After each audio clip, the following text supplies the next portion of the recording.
Jimin और Jungkook जिकूक की दोस्ती बीटीएस आर्मी के लिए हमेशा से मिसाल रही है। यहाँ उनके जन्मदिन के जश्न पर आधारित एक छोटी और प्यारी कहानी है। एक यादगार जन्मदिन, जिमिन और जंगकुक की कहानी। तैयारियां जोरों पर थीं। 13 अक्टूबर का दिन था और सियोल के आसमान में हल्की ठंडक महसूस होने लगी थी। यह जिमिन का जन्मदिन था। जंगकुक पिछले 2 दिनों से कुछ ज्यादा ही व्यस्त दिख रहा था, जैसे वो कोई बड़ा सरप्राइज प्लान कर रहा हो। सरप्राइज की शुरुआत, जिमिन को लगा कि शायद इस बार सब काम में व्यस्त हैं, इसलिए वो चुपचाप अपने कमरे में बैठा था। तभी अचानक रात के ठीक 12 बजे पूरे घर की लाइटें चली गईं। जिमिन थोड़ा घबराया, लेकिन फिर उसे दूर से किसी के गुनगुनाने की आवाज आई। वो जंगकुक था, जो हाथ में एक खूबसूरत सा कस्टमाइज्ड केक लेकर आ रहा था। केक पर लिखा था, to my eternal young Jimin SSI। Jungkook का तोहफा। जिमिन की आंखों में चमक आ गई। जंगकुक ने न केवल केक का इंतजाम किया था, बल्कि उसने एक छोटा सा वीडियो मोन्टाज भी बनाया था, जिसमें उनकी ट्रेनिंग के दिनों से लेकर अब तक की सारी मस्ती भरी यादें थीं। वीडियो खत्म होने के बाद जंगकुक ने एक छोटा सा डिब्बा जिमिन की ओर बढ़ाया। उसमें एक हाथ से बना हुआ ब्रेसलेट था।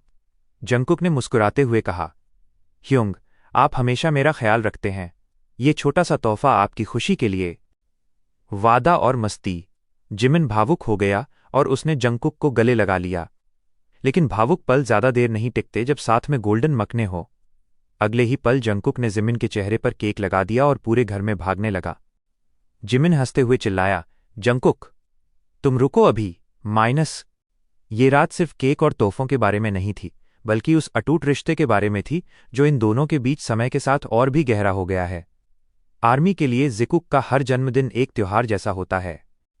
क्या आप चाहते हैं कि मैं जंगकुक के जन्मदिन 1 सितंबर के लिए भी ऐसी ही कोई खास कहानी लिखूं?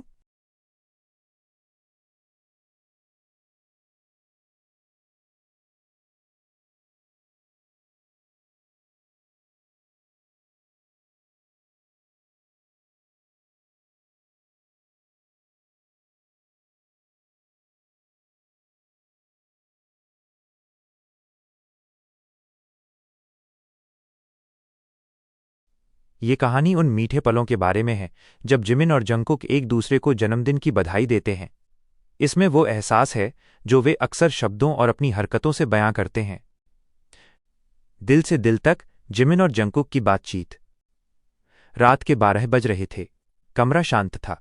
बस खिड़की से सियोल की रोशनी छनकर आ रही थी। जिमिन और जंगकुक एक साथ बैठे थे। जब जिमिन ने जंगकुक से कहा, जंगकुक के जन्मदिन पर, जिमिन ने जंगकुक का हाथ धीरे से थपथपाया और उसकी आंखों में देखकर कहा, जंगकुका, तुम्हें याद है जब तुम पहली बार सियोल आए थे? तुम इतने छोटे और शर्मीले थे। आज तुम्हें इतना बड़ा और समझदार होते देख मुझे गर्व होता है। तुम सिर्फ मेरे मकने छोटे भाई नहीं हो, तुम मेरी ताकत हो। जन्मदिन मुबारक हो, मेरे छोटे भाई। हमेशा मुस्कुराते रहना, क्योंकि तुम्हारी मुस्कान ही मेरी खुशी है। जब जंगकुक ने जिमिन से कहा, जिमिन के जन्मदिन पर, जब जिमिन का जन्मदिन आया तो जंगकुक ने थोड़े शरारती लेकिन गहरे अंदाज में अपनी बात रखी। जिमिन ह्योंग, आप हमेशा कहते हैं कि मैं आपका ख्याल रखूं, लेकिन सच तो ये है कि आपने मुझे पाल पोसकर बड़ा किया है। जब भी मैं थका होता हूं, आपका हंसता हुआ चेहरा सब ठीक कर देता है। Happy birthday Hyeong. आप दुनिया के सबसे दयालु इंसान हैं। वादा करिए कि आप खुद को कभी कम नहीं समझेंगे, क्योंकि आप हम सबके लिए परफेक्ट हैं।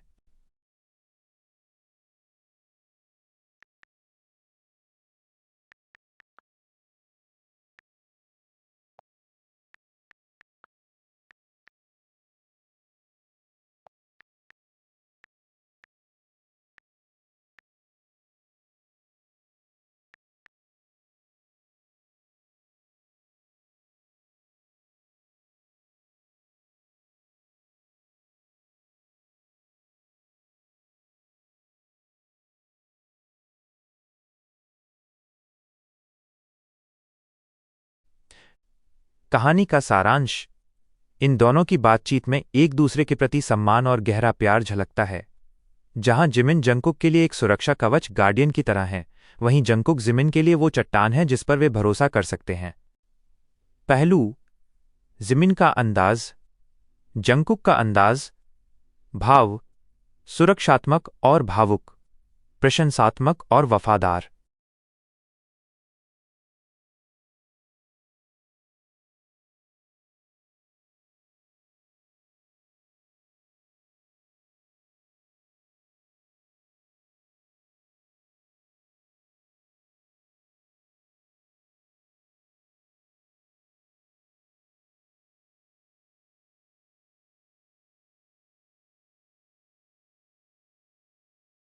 जिमिन और जंगकुक जीकू की कहानी सिर्फ दो सितारों की नहीं, बल्कि दो ऐसे दोस्तों की है जिन्होंने साथ में बड़े होने का सपना देखा और उसे सच कर दिखाया। यहाँ उनकी दोस्ती के सफ़र की एक छोटी और दिल छू लेने वाली कहानी है। बसंत से सुनहरी यादों तक एक सफ़र। एक वो शर्मीली शुरुआत। जब जंगकुक पहली बार बुसान से सियोल आया तो वो बहुत छोटा और शर्मीला था। वो किसी से बात करने में भी हिचकिचाता था।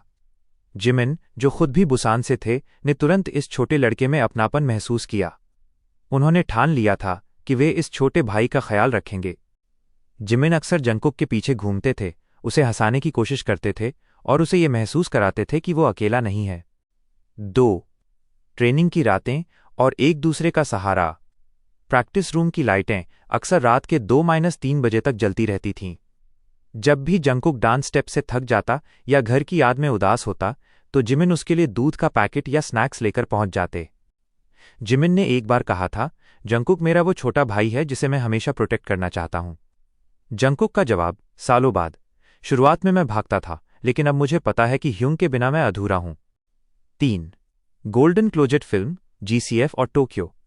उनकी कहानी का सबसे खूबसूरत मोड़ तब आया जब जंगकुक ने अपनी पहली बड़ी ट्रिप जिमिन के साथ टोक्यो में प्लान की। जंगकुक ने खुद उस पूरी ट्रिप को शूट और एडिट किया। उस वीडियो में जिस तरह से जंगकुक ने जिमिन की खुशियों को कैद किया, उसने दुनिया को दिखा दिया कि उनकी बॉन्डिंग कितनी गहरी है। 4 आज का रिश्ता। आज वे मंच पर एक दूसरे की ताकत हैं। चाहे वो जिमिन का जंगकुक को स्टेज पर गिरने से बचाना हो या जंगकुक का जिमिन को ऊंची आवाज में गाते देख गर्व से मुस्कुराना, वे अब केवल बैंडमेट्स नहीं बल्कि एक परिवार हैं। उनके रिश्ते की 3 खास बातें।